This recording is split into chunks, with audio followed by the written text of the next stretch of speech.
Welcome to Healing the Spirit, a space where we awaken our creativity, deepen our connections, and remember who we are through the lens of astrology, archetypes, and art making. I'm your host, Jonathan Coe.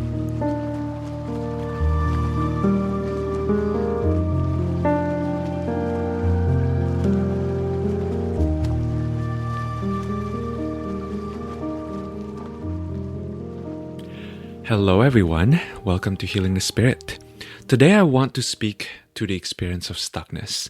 And this is such a painful topic because even as I was preparing for it, thinking about different moments in my life where I felt stuck and thinking about the different dimensions to consider the experience of stuckness, I realized this is a topic that is saturated with emotions. Stuckness can bring up a lot of feelings. It brings up a sense of frustration towards ourselves or the world, grief, pain, anger. And let's just be real, nobody wants to feel stuck. And yet, feeling like you're stuck is a pretty universal experience. No matter who you are, no matter how much resources you have, or how much inner work you've done, at some point you will inevitably come to a moment where you feel stuck.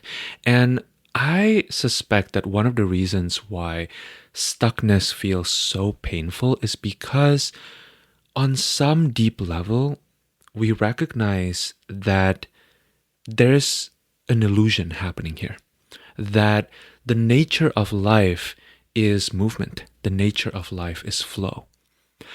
Whether you like it or not, life is always expanding and shrinking. It's always moving in all directions all at once. And so the experience of stuckness, by definition, means that you're not seeing movement. And that's painful because there's something that's getting jammed in your ability to perceive life itself. Most of us can think of at least one moment or one chapter where we feel stuck, right? Where it feels like maybe things aren't moving fast enough, or things aren't unfolding the way that we hope they would, or we are simply taken by surprise, and then it brings up an emotional experience that then makes us feel like we can't move in the direction we want to.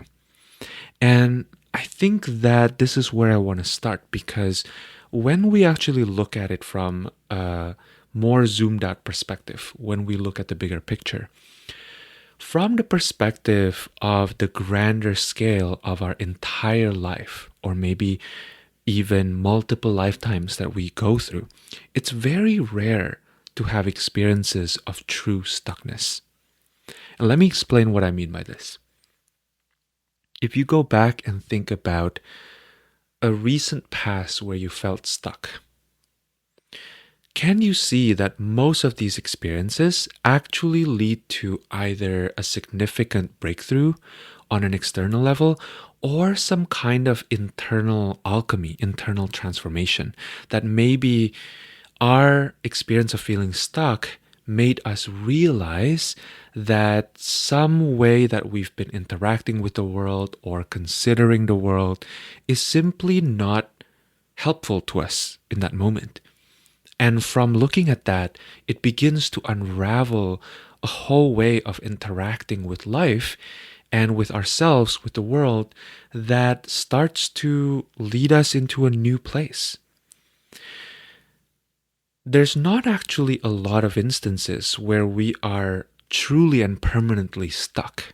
Usually what actually happens is that these experiences are moments where growth and movement are actually happening, but we're simply unable to see them for one reason or another. And at other times, we're unable to appreciate the way that growth and movement are happening. That some internal way, that some internal belief or some internal thought pattern is making us think that this is not growth or this is not movement. As a musician, I experience this a lot in my own process. Whenever I start learning a new piece or I start writing a new song, the beginning is always exciting. The beginning is always full of life, full of optimism, excitement. And ultimately, if I work on it long enough, I reach a point where the novelty begins to wear off, and then it feels like everything's starting to slow down. And what usually follows is a period where it feels like things are getting stagnant. At best, I feel like I'm standing still, doing the same thing over and over again without seeing a lot of progress, which is fine. But at worst, it can feel like I'm bumping my head against the same wall over and over and over again, and I'm simply unable to get to the other side, even though I can imagine it. Now, these periods in my own journey as a musician, I find them to be so fascinating because without a fail, you get to the other side somehow. Maybe you wake up one day and suddenly, ta-da, you're able to play the passage that was really challenging. Or maybe a teacher said something and you have an aha moment. Or maybe you realize that there is a way to eliminate some of the functions or some of the components, or maybe to rearrange things a little bit so that you can actually get to the other side. Either way, there's always a realization that that period of feeling stuck isn't actually real stuckness. In fact, those periods were periods where I was trying to work something out. I was unraveling a knot. There was a process happening, and I was being asked to build new pathways in my mind, in my body, in my spirit that can close the gap between my imagination and my reality. And usually, in that process of attempting to bridge the gap, attempting to build new pathway, my system does something that looks like shrinking and expanding at the same time, right? Often, when we are expanding into a more free way of being, what comes right after is some kind of constriction because our system, be that our physical body system or our emotional sense of the world, tend towards a kind of inertia, right? That growth is somewhat painful. There's something about growth that asks us to, on some deep level, challenge the way that we've been interacting in the world. And that's not fun. And our system kind of responds with a collapse, right? And I think this is interesting because that expanding and collapsing, that expanding and shrinking movement is part of life. And yet, when we are committed on some level, be that through our conditioning or our education, the way we've been raised to believe that movement and progress needs to be linear, it feels really challenging to think that growth can feel that uncomfortable. Growing up, my dad would always say that there's a formula that determines the quality of our experience. He would always say that the level of your satisfaction is reality minus expectation. And whenever I get frustrated with my own process of learning, he would always slow me down and ask me, where are you expecting more results than is potentially realistic at this moment? Or where are you expecting a timeline that simply isn't here? The experience of stuckness is related to our expectations. The more intensely we resist being where we really are, chances are the more stuck we'll feel. The wider the gap between reality and expectations, the more awful that stuckness feels for us. The more we long for some imagined state, the harsher the current reality feels. And so it's safe to say that stuckness is actually a subjective internal experience. We are living beings, right?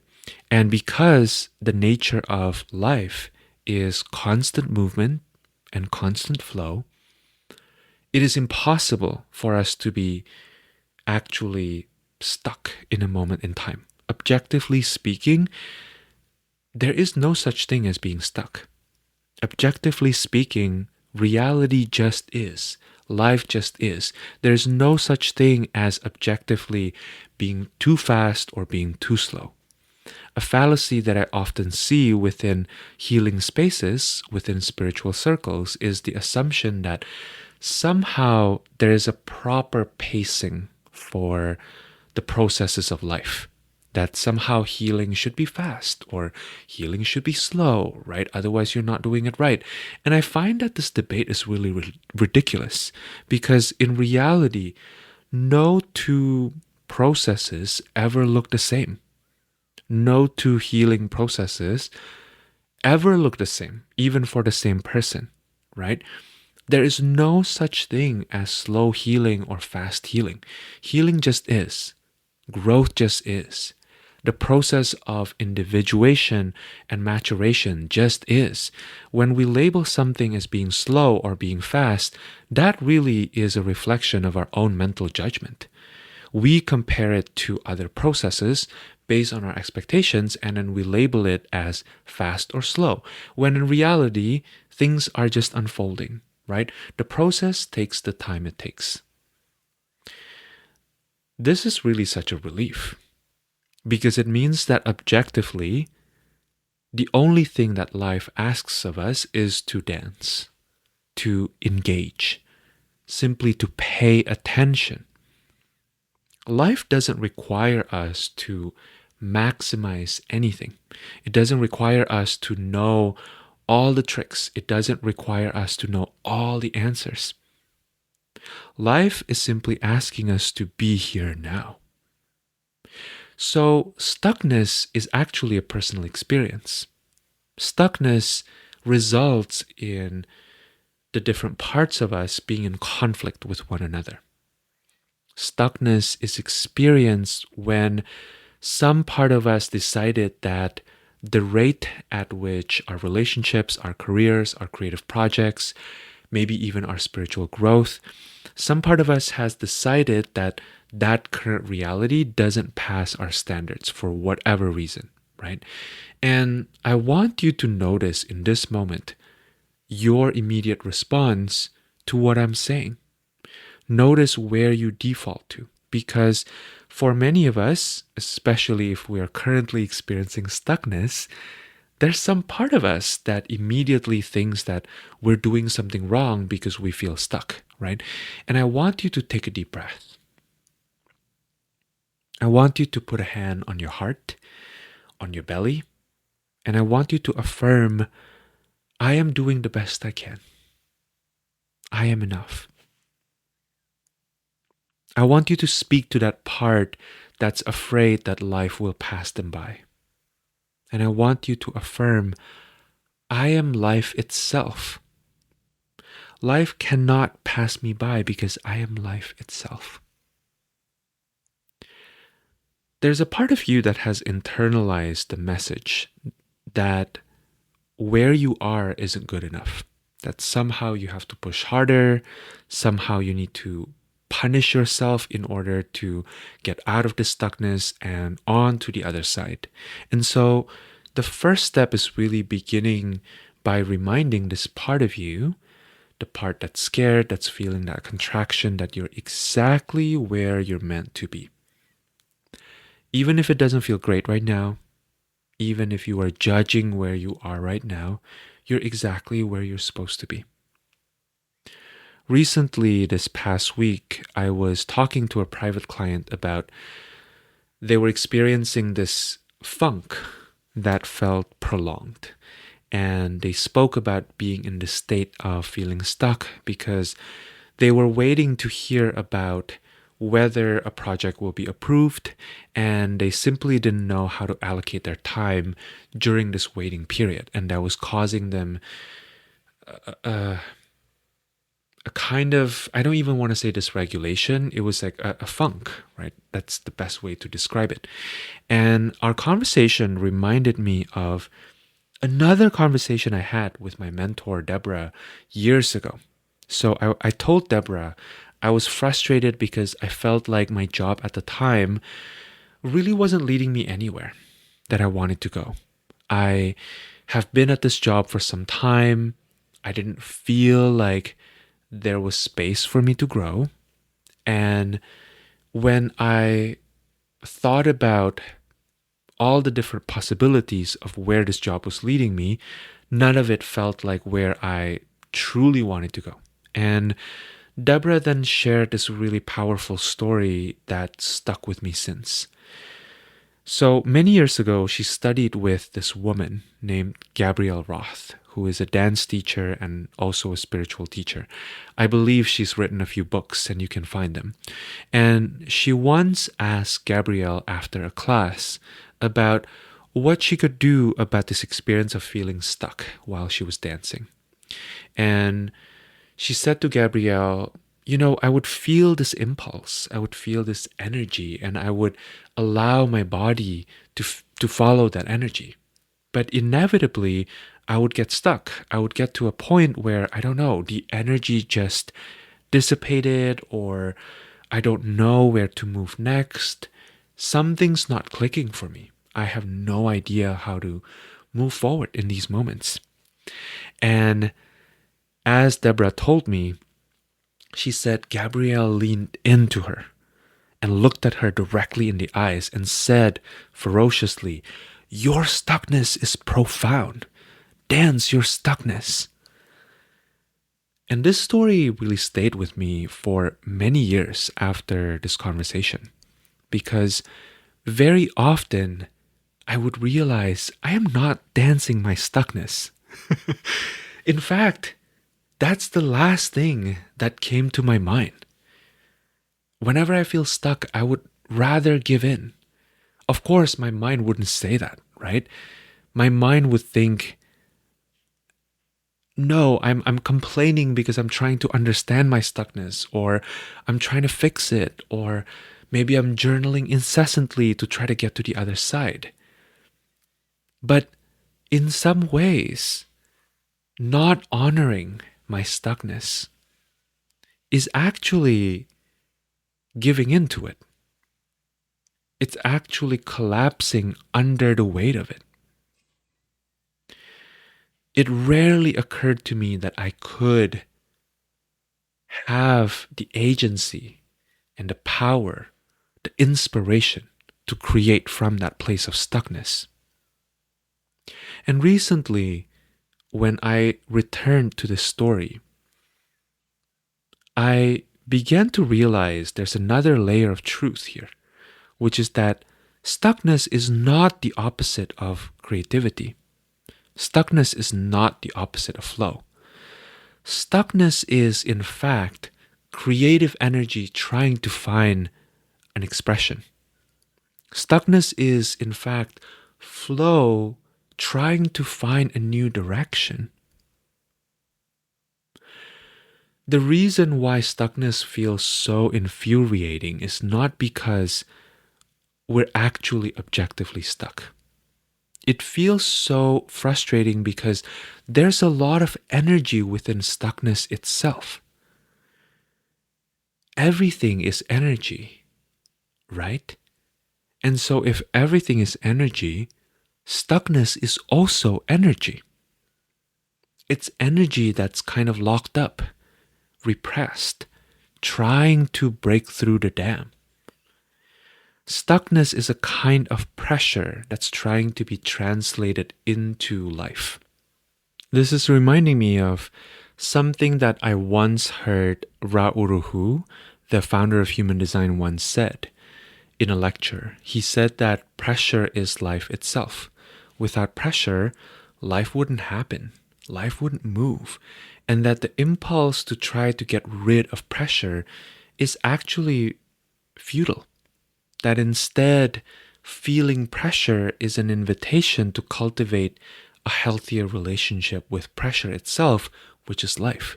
So stuckness is pressure, right? And in the study of alchemy, we know that pressure and friction initiates transformation of matter. And so here's something I would like you to contemplate. Where in your life are you feeling stuck right now?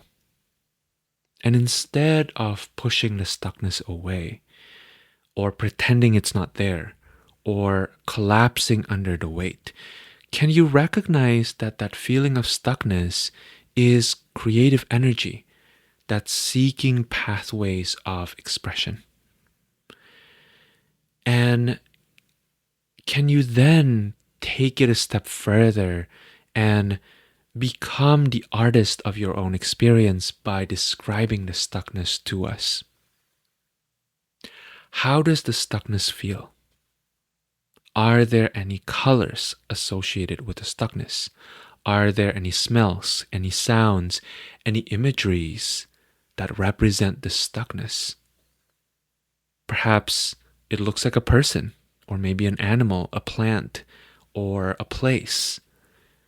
I want you to take a moment to be with the stuckness in your life and to describe the stuckness in great detail. If you're an artist, paint it. If you're an actor, personify this energy of stuckness. If you're a musician, sing about it. Allow it to translate into melodies and rhythms. If you are a writer or a poet, write it with your words. We're all artists in our own lives because our lives are always shaping and creating and adjusting every second we're alive. And in return, it's also always shaping us. And if you're listening to this when I released this episode, we're heading into a week where we have a lot of squares in the astrology. And squares can feel a lot like stuckness. We have Mars in Taurus squaring Pluto in Aquarius, which can represent conflicts between our desire to get things moving and what we perceive to be external obstacles.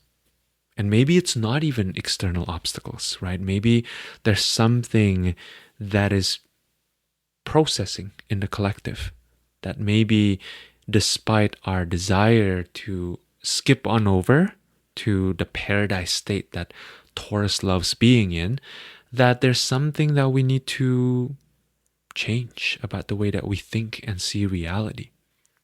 We also have the Sun in Gemini squaring the nodes, which are currently in Virgo and Pisces. And to me, this particular configuration speaks to conflicts between exploring new frontiers, exploring new perspectives, and recognizing the restrictions in material and spiritual resources. And on top of that, we also have Venus in Cancer squaring Saturn in Aries, speaking to conflicts between the desire to nurture, the desire to care, and recognizing we're really only one person. We can only do so much. So in a moment where we're experiencing a lot of stuckness on some cosmic level, this is a really great opportunity to look deeply into the nature of stuckness and to get really specific. If you do feel stuck, why do you feel stuck? What is the mechanism behind feeling stuck? And if you're not listening to this when the episode is being released, you might even still feel some of these themes being really alive because they're universal, they're archetypal. And so I encourage you to really talk to your stuckness. I want you to recognize that underneath the stuckness, there's a deeper, more authentic expression of your energy that's waiting to break through, that's waiting to break the prison doors. So let's end with an affirmation. I am a creative being. Whatever I experience on my path, I have the choice to empower myself to create something beautiful. I am a creative being. Whatever I experience on my path, I have the choice to empower myself to create something beautiful. All right, everyone. I hope that this episode has given you something to consider. I hope it has encouraged you to move towards the direction of your desires, of your dreams, of your hopes and visions. And I hope that it helps for those of you who found this during a time of feeling stuck in your life. I have a few announcements that I want to share before we part. The first one is that I am currently designing and building a summer course, and the focus is going to be on creativity. It's specifically driven by this question that has always been alive within me, which is, why is it that for some of us, we feel like we were born to be artists? We were born to be creatives, and yet really claiming that identity and aligning our lives in accordance to that identity or that value, why has it been so challenging? This is certainly something I experienced in my own path and something I'm continuing to move through and continuing to work with. And also something that I see a lot of my clients and students working through. So I want to really kind of create a container where we can all explore this by ourselves and in community. And it's very important for me that this course also invites you into engaging with your own creative practice, which is an ongoing thing, right? And maybe some of you have left it behind for some time or have taken a pause. Maybe some of you thought you quit, or there may be some creative practice that you've always wanted to do that you haven't fully allowed yourself to jump into. And this course is going to give you scaffolding for working with your own inner pattern, reflecting on your own experiences, and then having the courage and the skill to be able to channel all of these realizations and these feelings into an actual creative practice. So sign up for the waitlist if that sounds interesting to you. I also invite you to work with me one-on-one if you would like to receive deeper support on these themes or other themes that you are currently working through with regards to walking your own path. And yeah, I have a couple spots available for working with people. I work in two ways. One is I work in terms of single sessions. So if you know exactly what you're moving through and you want very specific guidance for, a kind of one and done advising session, I offer that. And also I offer long-term support, long-term ongoing guidance. And that is truly one of my favorite ways to work with people, because as we invest in looking at our own patterns and really in working with people who can skillfully reflect back to us our own spirit's desires and inclinations, that's when things really coalesce. At least that's been true in my own journey. So if working with me sounds exciting, I would love to see you. You can always reach out to me if you have any questions, or if you are wondering which of my services would be appropriate for where you're currently at. And the last piece of announcement is, if you would like to support the podcast, I invite you to either join the Substack and become a paying member, or you can share this episode with people that you care about or on social media. You can leave a review on Apple Podcasts. You can leave a comment on Spotify. Anything helps. All right. Thank you so much. And I hope that you have a beautiful week ahead.